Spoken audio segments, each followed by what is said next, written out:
Is there a question that's bothering you? What should we do if we haven't a clue? Ask Tim!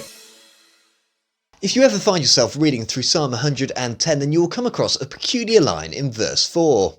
You are a priest forever according to the order of Melchizedek. Melchizedek what?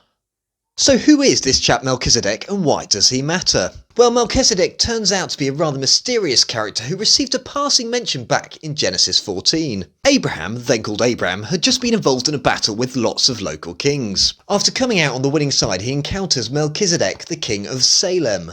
Melchizedek literally means king of righteousness, and king of Salem translates as king of peace. But Salem is also a name for Jerusalem, the place where centuries later God's temple would be built, the place where God's high priest would make sacrifices for the forgiveness of the people's sins. So Melchizedek brings out some bread and some wine to share with Abraham. The narrator records that he was the priest of the Most High God. Then Melchizedek, whose name sounds increasingly strange the more I say it, blesses Abraham, who gives him 10% of all his spoils from battle. And well, that's it. That's all we hear of this enigmatic character who somehow combines the roles of king and God's high priest. And there, mysterious Melchizedek could have remained, just an extra who pops up to say a few lines before disappearing into relative obscurity. A bit like Donald Trump's fleeting appearance in Home Alone 2.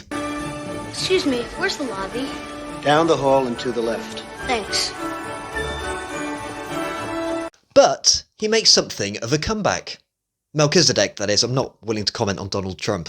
Hundreds of years later, the author of Psalm 110 penned their mysterious lines about a person who would be a priest forever in the order of Melchizedek. And hundreds of years after that, the author of the book of Hebrews in the New Testament reads these lines and has something of a eureka moment. You see, Melchizedek, God's high priest, the king of righteousness and peace, points us towards what it is that human beings need to have a relationship with the living God. We need a king, one who sits on the throne of God's kingdom, who rules the world justly and judges its people with mercy. And we need a high priest, one who can make a sin offering, a sacrifice on our behalf. One who stands in the gap as a bridge between us and a holy God, so that we can stand clean and forgiven in his presence. And as the author of Hebrews explores in chapters 5 to 7, this role of both king and high priest, which is glimpsed at the beginning of the Bible in the person of Melchizedek, is ultimately fulfilled in Jesus, the one who made a way for us to be with God once and for all.